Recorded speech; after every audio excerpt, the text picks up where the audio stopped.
हमारे पूज्य नाना जी पंडित श्री कृष्णलाल शास्त्री जी, उन्होंने एक बार एक बात हमको सुनाई थी, अभी अचानक याद आई। हमारे नाना जी जब अपने समय में थे, युवावस्था में थे,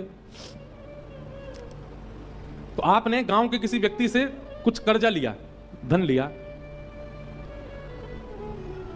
धीमे धीमे वो कर्जा चुका भी दिया, परंतु जिस व्यक्ति से कर्जा लिया उसके चित्त में लोभ आ गया। उसके मन में आया कि कोई लिखा पढ़ी तो है नहीं, कहीं लिखा तो है नहीं कि इन्होंने इतना मांगा, इन्होंने इतना वापस कर दिया, इनसे और मांग लिए जाएं।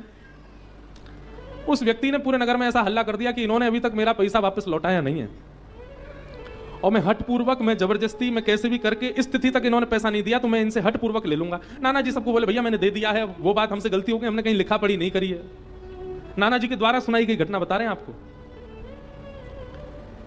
उस व्यक्ति ने खुले बाजार में नाना जी को कहा कि कल अगर तुमने हमको पैसा नहीं दिया तो हम पुलिस लेके आएंगे और तुमको गिरफ्तार करवा देंगे।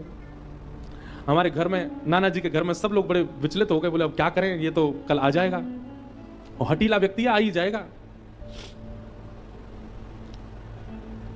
और हमारे नाना जी कहते हैं, वो लाला मैं नारायण कवच को पाठ कर रहे हो, ओम हरिव्रत ध्यान मम सर्वरक्षाम नस्तांग्र पद्म पदगेंद्र पृष्ठे दरार चमाम सिगदेशु चाप पाषाण ददानुष्ट गुणुष्ट बाहु जलेशु माम रक्षित मुत्स्मूर्ति। इतना सुंदर है नारायण कवच। बोले मैं नारायण कवच को पाठ कर रहे हो, और वही समय वो कछु सिपाहियन को लेकर के, कछु हवलदारन को लेकर के घर में आयो, और मैं बीच आंगन में बैठ के संध्या वंदन, गायत्री उपासना और नारायण कवच कर रहा था। मैंने कि फिर?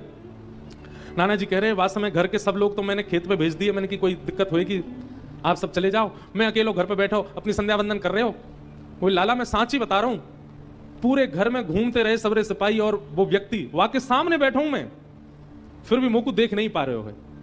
वाकई यूं लग रही है कि ये कृष्णलाल जी गए कहां, बोले जबकि मैं सामने बैठा हूं और मैं नारायण कवच को पाठ करते करते मन में विचार कर रहा हूं कि ये पूरे कमरान में खोज खोज के देख रहा हूं, छत पे जाके देख रहा हूं, नीचे मैं तो यहीं बैठा हूं, ये मुंह को उठा क्यों नहीं रहे, और आपस में सब चर्चा कर रहे हैं ये कृष्णलाल कहां चलोगे हो, ये कृष्णलाल कहां चलोगे हो। और बोले मैं बीच में बैठ के सबको देख रहा हूं। बोले वाह दिन मोकू पहली बार ठाकुर जी ने अनुभव करायो कि ठाकुर जी के भाव में कितनी सामर्थ्य है कि मैं प्रत्यक्ष होते हुए भी उनको अदृश्य दिखाई नहीं दिया उनको।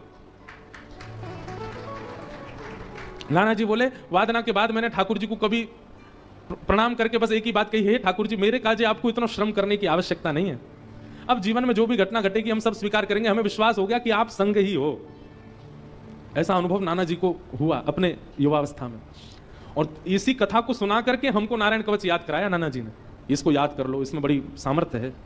पर एक बात कही कि कभी भी दुराग्रह मत करना ठाकुर जी से, कि जबरदस्ती कोई छोटे मोटे काम नहीं बन रहे और तुम नारायण कवच का पाठ करके ठाकुर जी से कहो कि हमारा ये काम बनाओ।